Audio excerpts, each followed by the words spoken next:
Slinging seeds, sliding on into home, throwing heat, buddy, we're going, gone. If you gotta go down, you gotta go down, swinging, slinging seeds.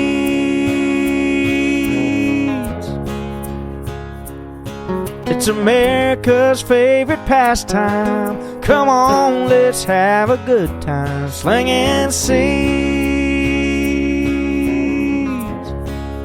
Yeah, we're just slinging seeds.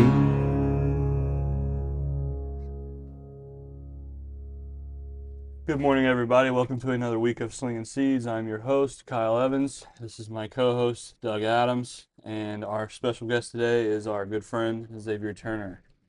Doug, go ahead and give us a little bit of a background. Absolutely. So I've known Xavier since he was 8 years old. Back when he used to wear a little bird on his jersey, right? Yeah, when he was playing for the Sandusky Travelers. And I remember the first time I ever coached against him, he was 8. We were playing at Medler View Elementary. I was coaching a 10U team. We were playing their 10U team, and he was playing a couple of years up, And it was really fun, a good game. They smacked us a couple times. And so from there, I just followed him because I had a relationship with his dad. And I kind of followed him through his days up in Sandusky, playing at Sandusky, and then Midland, and went to Vandy. And I was just always a big fan. We've kept a relationship throughout all the years, even when he went to pro ball and when he got done playing play ball and he was training in Tennessee and all that.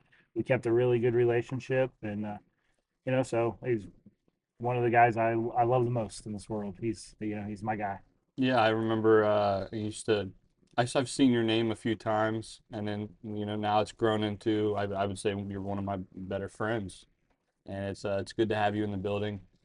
See the impact that you make on our athletes, on the other athletes that don't really play for us, but play for other organizations. So I just wanted to thank you for coming on to the podcast and chilling with us today, for sure. Thank you guys for having me. So a little bit, one of the things I want to start with is obviously you're training at P413. You're working with infielders and hitters. Mm-hmm. And since you've got here, you've made comments that this place is a little different than where you've trained in the past. So tell us a little bit about what P413 is and what it means to you since you've been here. Well, to me, it's it's bigger than baseball.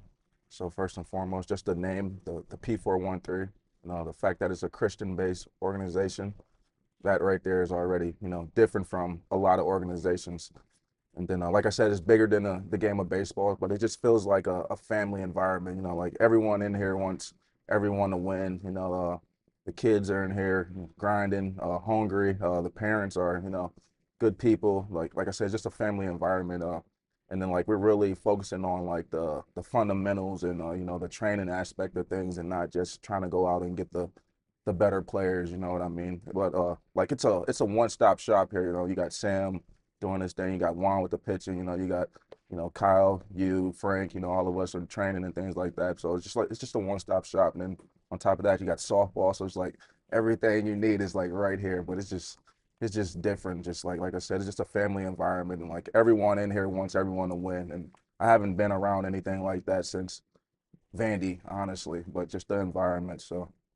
Yeah, no, I agree with that. I've worked at a couple other facilities myself, and I never felt like a family until I got here. Just meeting the guys we have, and then adding guys on, adding Sam. Never knew anybody like Sam in my life, and then getting to know him, and then meeting you, and growing the relationship we've grown throughout the time. It's just you could tell when the right guys walk in the building. Yeah, I'm kind of proud of the fact that if you're not that guy, you don't stick around here very long because you just don't fit in. Yeah. Because everybody's rooting for everybody. If you come in here as an individual and you're selfish, it just ain't gonna work here. Yeah, you're gonna stand out in a bad way for sure. Yeah. So tell us a little bit about. So one of the things I always joke around with you about is nobody loves high school sports more than Xavier Turner. So it doesn't matter what you're doing. You know what's going on at Sandusky. You know if they're in the basketball tournament or watching football games on Friday nights. I've seen you bring your computer up so you can watch the football game. And tell us a little bit about what Sandusky means and what that school means to you and all that. Yeah, it means a lot. That's where I'm from, of course. I'm just a big alumni. I just want to see kids, do better than what I did, and have an opportunity to, succeed and get out of a city that, a lot of people don't make it out of statistically. So I'm just a big fan. I'm just rooting for everyone there, but I just want to see, kids have that opportunity to grow into young men, even if it's outside of sports, but just having the opportunity to, like I said, meet guys like you and, just progress and be, good young men. Like I said, it's a tough place to make it out of. A lot of people don't leave the city, but we have a lot of talent, a lot of smart young individuals and things like that. But just the opportunity. But I'm just a big fan of, everything that's going on there, and just want to see everyone succeed and be successful, honestly. How many sports did you play at Sandusky? I played basketball and baseball. I didn't play football at Sandusky, but I played basketball, baseball, football at Perkins my freshman and sophomore year. But yeah, with basketball and baseball. That football gets in the way of that fall ball. No, yeah, for sure. Yeah, I have to make a decision. Yeah, no, that's awesome. So I mean, obviously, next after Sandusky, you had an incredible opportunity to play for Coach Corbin at Vanderbilt. Probably the best baseball program in the country in my eyes. I'd say that if you weren't sitting here, you know what I mean. He does amazing things, does a great job, and the pride you take in that program and how much it still matters to you is awesome. I love it. I love it. And tell us a little bit about what he means to you and what that program still means to you, even though you're out of it. Yeah, man. He means the world to me. It's like another father to me. He took me under his wing. I was a hothead, 17, 16, 17, 18. Like I said, he took an opportunity on a kid from Sandusky, Ohio. You know what I mean? The kids that really don't make it out of there, like I said. But he seen something in me that I probably didn't see in myself. But like I said, though, man, he taught me everything I know about the game of baseball as far as being a professional on and off the field. And, what I mean? Like, just a young man turned me into a young man into a man. But like I said, he's just a father figure.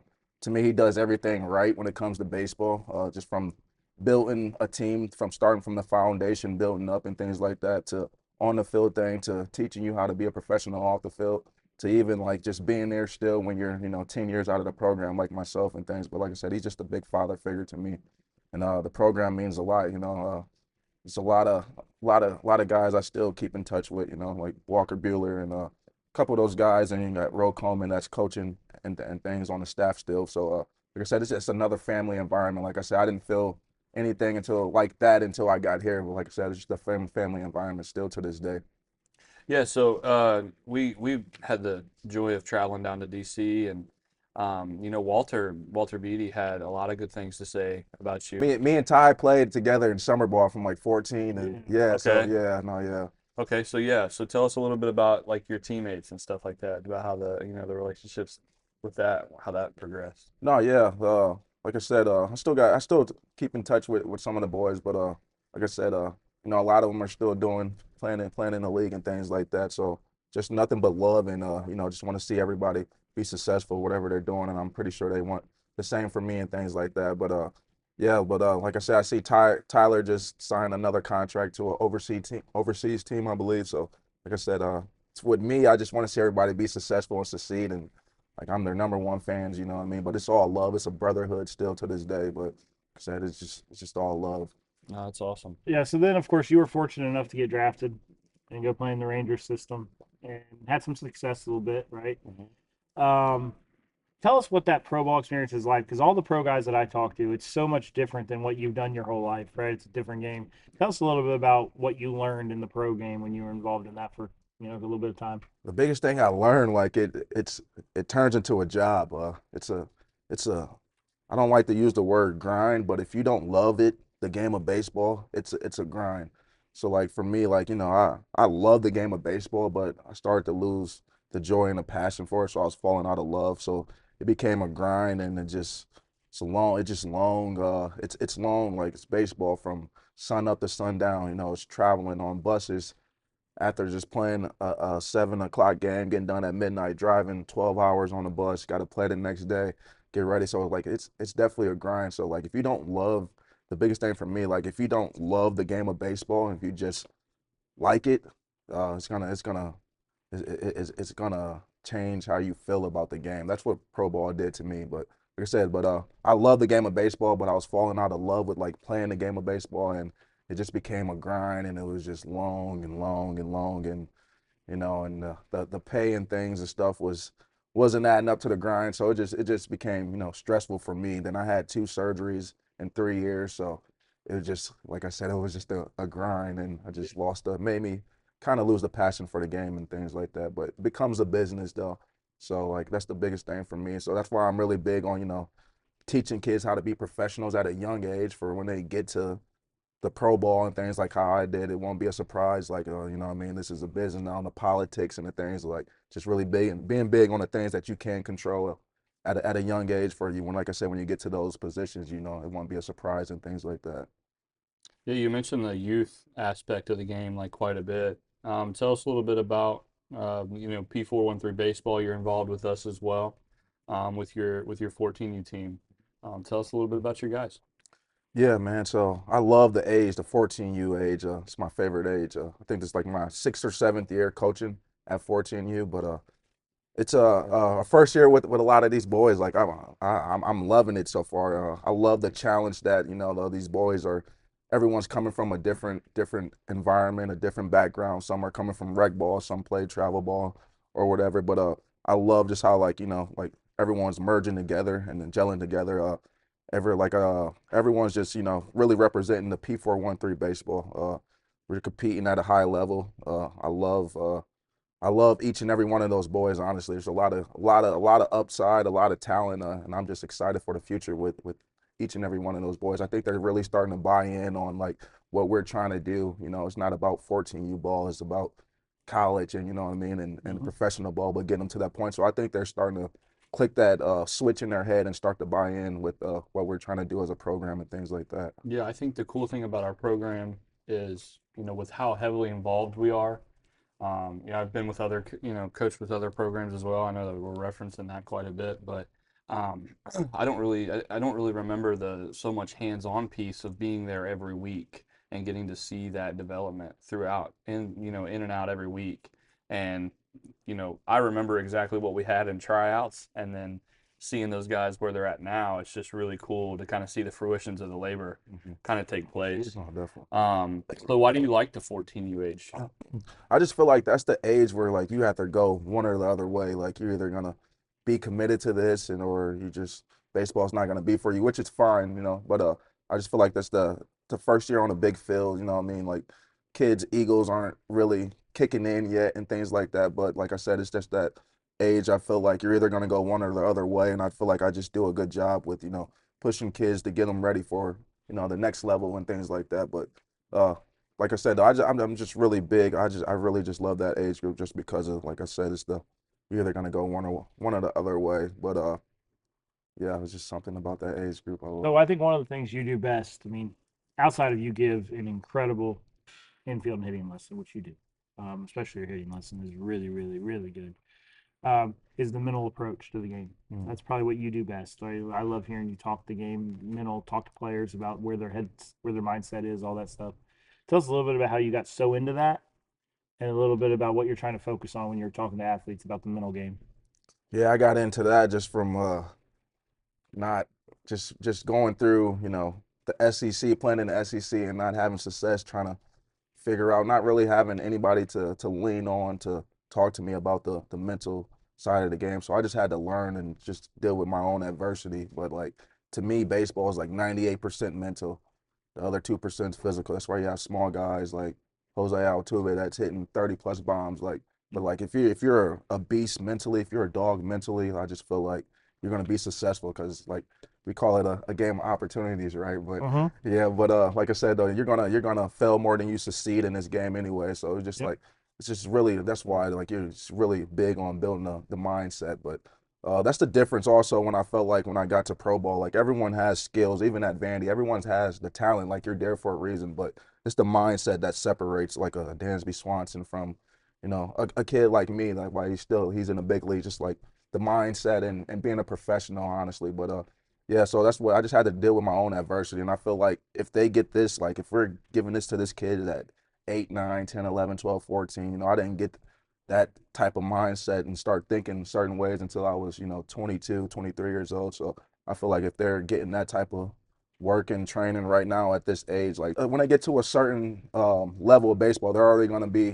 prepared and already separating themselves that way. Like I said, because everyone has talent. Like we're still going to develop skills like every day and things like that. But developing the mindset to me, like I said, baseball is 98% mental. Yeah, that's no, I see that a lot too, and like Greg Maddox used to talk about how he used to see a psychiatrist because of the mental, part of the game. So I mean, definitely have respect for that.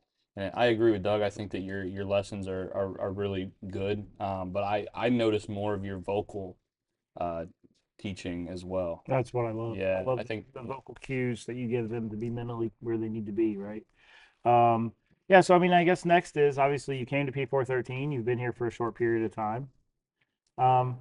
Tell us a little bit about what's the long term plans for Coach Turner. Like, how's everything going? And Yeah, everything's going well, man. Like this is the best decision I made in a long time. Like I'm happy. I plan on being here. Like I'm building great relationships with a lot of these boys. Like I said, this is probably the best place that I've been since I've been on this side of the game, coaching and training and things like that. But like we'll see where the future goes. Like there's only one way that I'll leave here, as Doug knows. But for sure. but no, yeah, though I'm happy here, though, man. I'm loving the parents. I'm loving every kid, even the ones that I'm not even training with. Like I feel like I'm building a relationship with everyone, and so like I really feel comfortable and at home. Yeah, so I mean, a little bit about that is as you're talking about, we try and kind of train everybody in the organization, right? And that's something you and I have just discussed about you getting in more involved in next off season, right? Where you're going to be more a part of the off season training with all of our players. A little bit about what is it like to attack it from this way with the P413 way, where we're all coaching what we're best at, hitting, infield, all this stuff, and working with guys like Frank, myself, Marty, Kai, Juan, Sam, etc. How's that? How's that balancing with you, and how are you feeling about how all that's going? Oh, real good, actually, man. I feel like everyone brings something different to the table, and I feel like we do a good job is like merging it together. I just had a conversation with Juan last night, just trying to get a better understanding of how to go about things with the pitchers and things. And but like I said, just like open communication with everyone, and I feel like everyone's bringing something different. Similar ideas, but it might be a different way that we go about things. But I feel like we do a good job figuring it out and piecing it together and giving the best information out to these athletes. Yeah, but like I said though, yeah, I'm loving it though, and it's been amazing, and I'm learning from each and every one of you guys. Like I said, it's only my 6th or 7th year of coaching, so there's a lot of things I'm still learning from coaching and even training and different things like that. We always don't agree with things like that, but we can have those conversations as baseball guys and as grown men to just to just to view our difference and see how we can make them work, or sometimes it might not work, and then just is what it is. But like I said though, we're all rooting for each other, and we do a good job piecing everything together. yeah, I don't really do a good job of like vocalizing how much I value the relationships in this building. But I mean, oftentimes that when I reflect on like what I'm doing in life or what I'm doing training wise, it's all about the appreciation that I have for the team in here, and that's the kids, it's you guys, and it's really like refreshing. You Yeah, know what I mean? Sometimes when you just sit down and think Yeah, about it, it really is. because like I said, like we've been other places before, and it's just some things that hadn't made sense, but like here, this place makes perfect sense for me. So next, one of the things I really, really love, right, is your ability to connect. Like the relationship that you've had with B Dub, right? Like that relationship is special, right? Oh yeah. Hearing the way he looks at you, the way he looks up to you, the way you guys talk. Same thing with Aiden and Eli. You guys seem to be getting pretty tight too, right? And all that stuff. And tell us a little bit about how much you value those relationships with the players, and Yeah, those relationships mean a lot to me. Like I just feel like I'm a big brother to the boys, which I take a lot of credibility in those relationships just because of I feel like they're keeping me motivated, like keeping me like I want to go to the gym, I want to feel good, look good. I want to stay young for them, but I feel like they're pushing me as much as I'm pushing them, and I don't feel like they realize that. I know they don't realize that.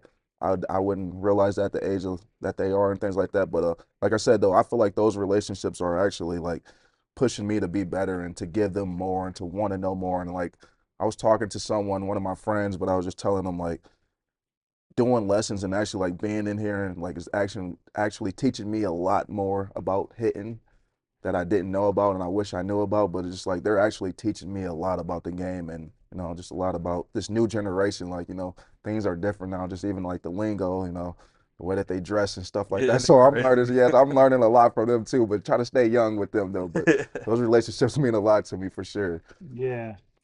So I guess the next question would be, so you're a guy who was obviously uh, you recruited to Vanderbilt, right? And all that stuff. With what you know about the college game, give us some advice to that high school athlete that wants to go play college ball that you know is really important that maybe you think some guys undervalue. Yeah, man. The biggest thing, especially nowadays, man, like you guys gotta control what you can, right now. Whatever that is, putting in the work, what I mean, getting bigger, stronger, faster and things. Control what you can. And one and two, like you gotta go where you're wanted. Those are the biggest things with me. Like, what I mean, everyone would love to go play in the SEC, but like if you're going just to be another number, like it's okay to go to a JUCO. What I mean? Somewhere you're going to develop and play. It's okay to go D3 because especially with the transfer portal and things like that. But like, you definitely got to go where you're wanted and where you're going to have that opportunity to grow and develop. Like at the end of the day, if you're good, I don't care where you are, they're going to find you. Like, so it's really that simple. But like, just controlling what you can, and then like, what I mean, go where you have an opportunity to grow and develop, and what I mean to have that opportunity to go play pro ball or to transfer into a D1. But like I said, it's okay to go JUCO. It's okay to go D3 and things like that. It's like I think it's like 6 or 7% of kids that goes to the next level out of Yep. college anyway. So it's hard to get there anyways, but got to take advantage of your opportunities and control what you can control. Yeah, I mean that goes with a lot of things, right? I mean the academics, right? Can you kind of express that a little bit? You always kind of talk to me about your, the academic side stuff too. Yeah, So go yeah. ahead and tell me a little bit about, how much you value the academic side and how much do you think the high schooler. No, yeah, man, that matters. To me, it doesn't matter more so just like, oh, like at school, I got to go get A's and stuff. To me, it's like the discipline that comes with it. So Yeah. just being disciplined, like, what I mean, know that you got to turn this in on time. That's just how life is. Like, but again, though, without grades, like, you're not going to be anything. You're not going to do anything. I don't care if you get drafted out of high school. They're going to find a way to devalue you just because you have a 2.0 or a 1.8 or he can't go to college anyway, so we're going to give him less money. So, like, if you don't have grades, I don't care what you're trying to do. Like, you're not going to be able to do too much without grades. And like to me, it's just a discipline aspect of schooling and grades. You know what I mean? Just being disciplined, turning assignments in on time, and having that structure and things like that. Yeah, see, I thought that view was really unique. I remember you saying that, so Yeah, no, I mean, obviously you're always a great student, right? Not too bad. Yeah. So, I guess next is, so you're really young in coaching. You're about your sixth year, I think. Yeah. Or maybe I'm just old. I've been doing it too long, right? But you're in your the second one. you're young. You're young in your coaching career. With what you've learned over the last 5, 6 years, what advice would you give to that guy that wants to start coaching and wants to get into the game Oh, that you've learned over the last few years? man, just be open. Like, there's not one way to be right. Your way, like just because you did something or you played the game a certain way, every kid's different. Like to me, like that's the biggest thing. Like being able to adapt to kids. Like it's a new generation. You know what I mean? You can't yell at every kid, but you also can't be too soft with every kid. But just finding, you know what I mean? Just finding that balance with knowing the kids and you know what I mean, and being able to adapt and always being open to learn and different things like that. So, the one thing that I think that I valued a lot about our relationship too is kind of the share for, our faith. Tell me a little bit about your journey in faith and how you're dealing with that day to day. No, yeah, man. Like I've been through a lot. Like I'm pretty sure like you can go on Google and see, just some of the things that I've been through. But just without God, like I wouldn't be here today. Like you know what I mean. Just got suspended in College World Series just for doing things off the field that I shouldn't have been doing at the time, but it caught up to me and things like that. But tough situation, you know what I mean, shedding tears, had to meet with Corbin and Miss Maggie, and like I said, it was a really down time in my life, but like just having faith in God. God was the only person that can bring me out of that.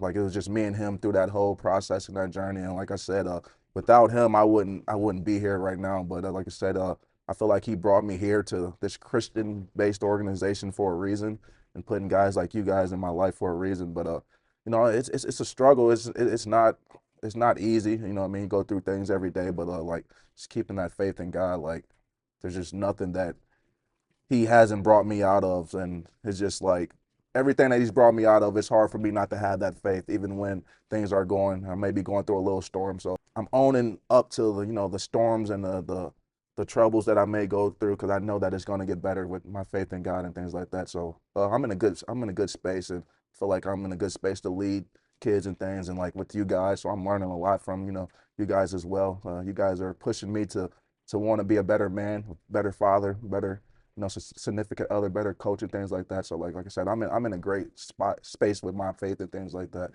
Marty's been doing a really good job with me, just doing devotionals every day and challenging me with my faith and things like that. Never had anyone push me or anything like that. And of course, Doug and things like that. So like I said, I'm in a great space. I feel good. I haven't felt this good about my faith, honestly, in a long time. So like I really appreciate and give thanks to this organization and things like that. No, man. I mean, I wouldn't even take it as far as, I mean, I get to learn things from you too. So, I mean, it's always good to share the wealth around the table, especially in faith. I think yeah. it's amazing. So let's talk a little bit about the relationship with Marty. Yeah. I know you guys are working a lot together. Marty's going to start doing some mental game stuff. I know you're going to help him with it. I know you guys, that's something you two are both really excited about. And I'm just going too slow and got to do work faster to get it ready and move up and running, right? So tell us a little bit about the excitement that you have with the mental game stuff coming with you and Marty's relationship as we get that started here soon. Yeah, man, I'm very excited. So my sophomore year at Vandy, we had a guy come in just to talk about the mental side of things with baseball, like focal points, stepping out, breathing, things like that. Not gonna say that's why we won the national championship, but he went to USC the year before and they won the Natty too. But he just did a good job of just like, what I mean, it's like helping me slow things down, slow the game of baseball down, but not just the game of baseball, but with life, you know what I mean? Just like learning how to slow my heartbeat down. So like I'm really big on a mental side of things, just because I feel like you cannot just use it in baseball, but it is going to help you so much with life. Life is hard, you know what I mean? Yeah. Just like the game of baseball is hard as well. So like just building the mental side, and I'm also just like trying to find ways to help install that dog mentality into kids and things. And I feel like that all just comes down to a mindset and just being mentally prepared and mentally strong and things like that. So Doug usually has a question we've asked every guest. So go ahead, Doug. With the exception of Sammy, because he wouldn't have any idea what's going on. Jamie does. Yeah. Sammy's training athletes. That dude. The only reason he uses baseballs is as like a freaking foam roller deal, or Yeah, I do it like once a week. Roll it out. Go Yeah, so we ask everybody the same question. If there's one thing that you could do to improve this game at any level, what would that thing be to improve the game we all love? Man, the biggest thing for me is just providing more opportunity for for the ones that can't really financially maybe afford things, like an inner city kid, but that could be from any type of background. But that's my biggest thing. I just want to be able to provide more opportunities.